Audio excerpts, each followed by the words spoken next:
This is Eddie Muller, welcoming you back to Noir Alley, our little hideout in the movie universe where folks don't always live happily ever after. Today we're leaving the big city where most noir happens and taking a road trip in the mountains of Southern California. Our picture is High Sierra from 1941. It doesn't fit snugly into most definitions of film noir, but this movie is so significant I couldn't resist showing it. High Sierra often is referred to as a gangster picture, but I don't think that label fits either. The crooks here are closer to Wild West outlaws than racketeers. In fact, it feels so much like a Western that Warner Brothers would make it again 8 years later as an actual Western, Colorado Territory, also directed by Raoul Walsh. High Sierra is also an early example of a heist story in which mismatched miscreants try to pull off a risky caper. Now, I've been involved in enough film productions to attest making movies is a caper. Turning out a good one requires a crew of disparate talents, all applying their special skill right on cue, which is another reason why High Sierra is a landmark. It brought together an amazing gang of artists who'd pull off a caper that'd have an immediate and a lasting impact. First, there's the mastermind, the guy who plotted the job. William Riley W.R. Burnett, on whose novel the movie is based, had an amazing string of big scores dating back to his first book, Little Caesar, which created a box office sensation when turned into a 1931 film starring Edward G. Robinson. Burnett also had a hand in writing Scarface and the sensational Beast of the City, both released in 1932.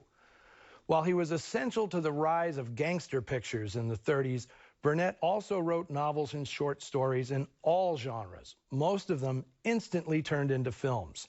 Many involved groups of outsiders trying to pull off a seemingly impossible mission, Burnett's specialty, whether it was a crime caper, a Western, or a war story. His stuff sold so well, Burnett navigated the Depression like a duke, living a high life that included a thriving side business breeding racing dogs. But that all crashed by the end of the decade when Burnett went broke. But like a true professional, he simply went to work, writing his way out of debt. Warner Brothers paid him to write a picture about John Dillinger, but after months of research, the studio pulled the plug. While recuperating on a fishing trip in the Sierras, Burnett was followed everywhere by the lodge's mascot, a scrappy stray dog. According to the writer, the entire narrative of High Sierra suddenly came to him, start to finish. The novel was published in May 1940, and days later, Warner's paid $25 grand for the rights to what was once its own project. Hal Wallace, Warner's production chief, saw it specifically as a vehicle for Paul Muni, the studio's prestige actor. But things changed when the project was handed over to the next essential crew member on this caper, producer Mark Hellinger. Hellinger had been in Hollywood only a few years, leaving behind a career as a flashy Damon Runyon-style newspaper columnist in New York. He had an innate feel for tales of the underworld. He'd written the story that became the Roaring Twenties, and he deftly produced recent Warner hits like Brother Orchid and They Drive by Night. Hellinger, in turn, brought aboard the next essential guy in the crew.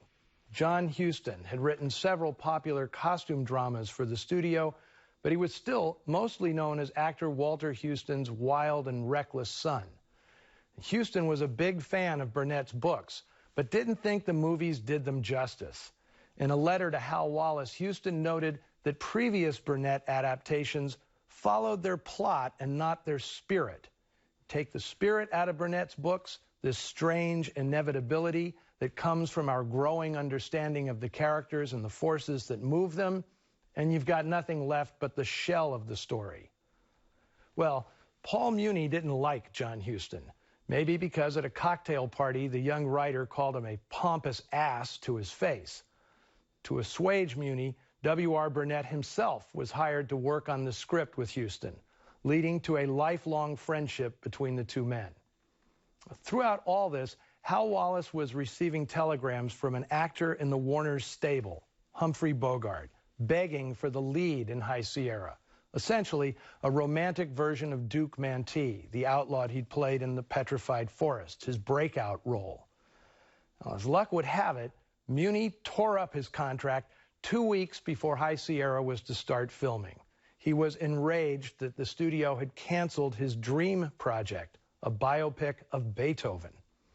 So into the role of Mad Dog Roy Earl stepped perennial second banana Bogart, the actor Hellinger and Huston wanted all along. They both knew genuine outlaws, and they saw in Bogart's quiet, commanding intensity a reality that was miles away from Paul Muni's histrionics. Give me a couple of $100 and keep this. But if I don't get my end, you ain't gonna be around long. Hellinger had already made The Roaring Twenties and They Drive by Night with director Raoul Walsh, so his addition to the crew was a foregone conclusion. Crashing the Boys Club were two exceptional young actresses, 22-year-old Ida Lupino and 15-year-old Joan Leslie. And rounding out Roy's gang were Arthur Kennedy, Alan Curtis, and Cornell Wilde in his first major movie role. Shot largely on location in Lone Pine, California, with a thrilling climax on Mount Whitney, the state's tallest peak. Here is a genuine watershed in the history of Hollywood, High Sierra.